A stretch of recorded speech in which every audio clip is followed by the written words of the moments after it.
अस्सलाम वालेकुम। वालेकुम अस्सलाम। आप अस्मा?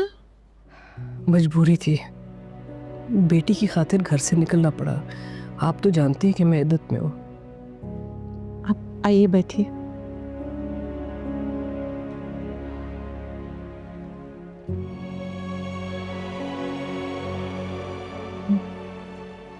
अनम की तबीयत कैसी है? उसकी तबीयत तो ठीक है लेकिन तकलीफ में है। आपने ये जो रिश्ता ख़त्म करने वाली बात की है ना, उससे बहुत दुख हुआ है हम सबको।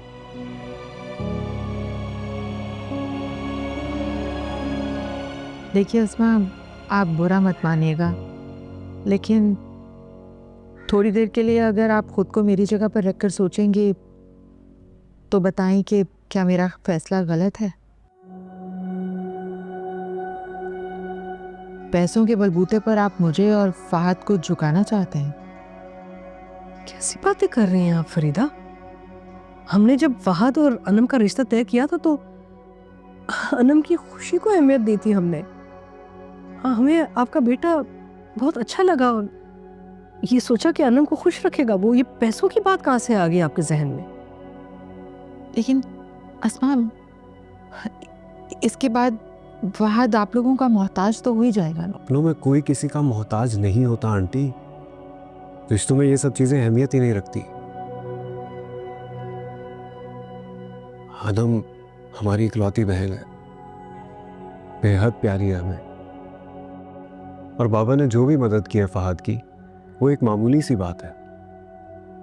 बाकी अनम इंडिपेंडेंट है, उसके नाम पे खुद प्रॉपर्टीज और शेयर्स हैं। वो किसी पर कभी बोझ नहीं बनेगी। बेटा, इससे मेरा क्या ताल्लुक? ये सब कुछ जो तुम बता रहे हो ये तो तुम्हारी बहन का है ना।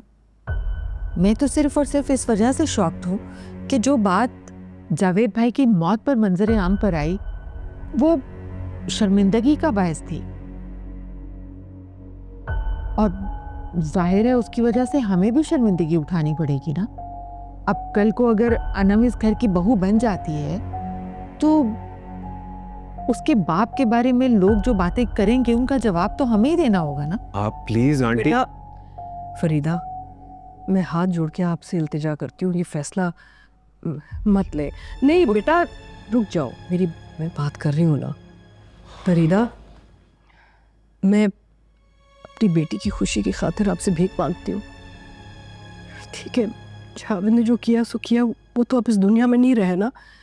और ये वाकया वो लोग 4 दिन में सब भूल जाएंगे। हमें सिर्फ अपने बच्चों का सोचना चाहिए ना, उनके मुस्तकबिल का सोचना चाहिए फरीदा। जी हाँ, वो तो बहुत अहम है।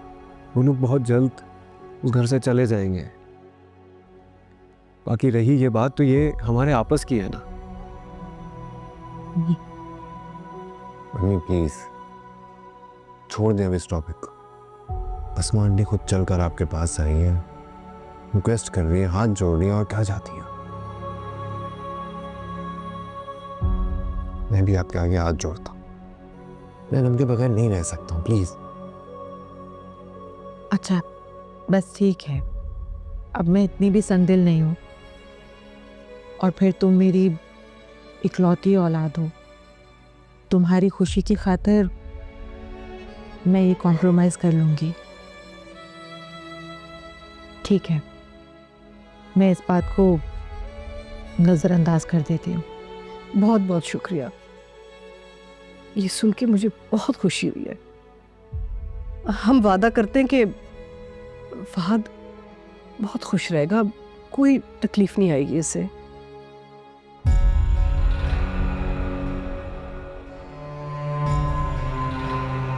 अब आया ना ऊंट पहाड़ के नीचे, वरना तो फहद की वजह से हर बार मुझे तुम सबसे नजर नीचे करके मिलना पड़ता था।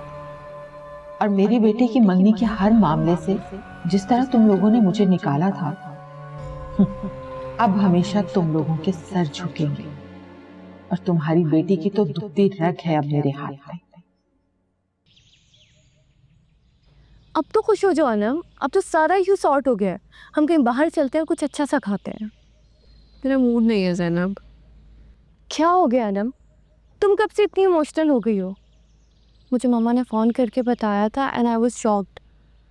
अगर उस दिन घर पर कोई ना होता और खुदा ना खास्ता तुम्हें कुछ हो जाता तो? बिल्कुल ठीक कह रही हैं आप। थोड़ी और देर हो जाती तो मर जाती है, वो भी हराम मौत। ऐसे लोगों का तो जनाजा भी You just shut up and mind your own business. मना किया ना कि मेरे मामलात में दखल अंदाजी मत किया करो। अगर तुम्हें इस घर में रहने की परमिशन मिल गई है ना, उसका मतलब ये नहीं कि तुम बकवास करो। और तुम होती कौन हो मेरे और अनम की बातों में इंटरफेयर करने वाली? इसके मुंह मत लगो ज़ैनब, ये है ही चीप। पता नहीं इसका बैकग्राउंड भी क्या है। बाबा की बदौलत इसके दिन बदल गए, इसीलिए मुंह को आ रही है। लेकिन पैसे आने से किसी की औकात तो नहीं बदलती ना।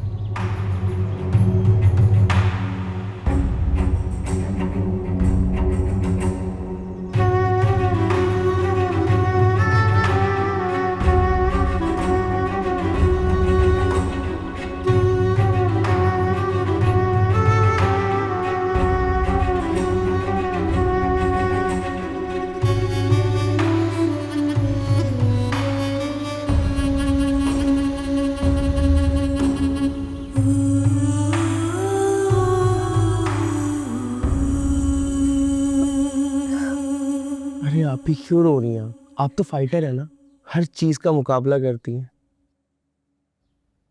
तो फिर इन फालतू लोगों की बेतुकी बातें चुपचाप क्यों सुनकर आ गई? इनको जलील करके क्यों नहीं आई आप? इन सबके हाथ में मेरा एक वीक पॉइंट जो है कि मैं बाबा की सगी बेटी नहीं हूँ, इसीलिए ये लोग मुझे। अरे तो मैं तो सगा हूं ना इनका, देखा नहीं मुझसे कैसा सलूक करते हैं। और अम्मी अम्मी से वो नवीद कितनी बदतमीजी करता है, आप बस इग्नोर करें इनको। मैं तो कहती हूँ हमें इस घर से चले जाना चाहिए।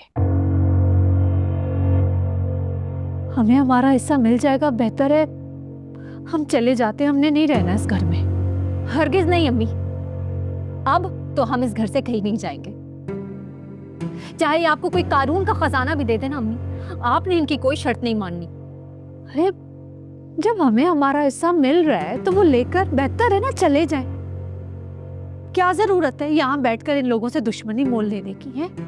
दुश्मनी तो अभी शुरू हुई है और मैं निभाऊंगी इस दुश्मनी को। आप ही बिल्कुल ठीक कह रही हैं, हम इसी घर में रहेंगे, अपनी सारी ज्यादतियों का बदला लेंगे हम।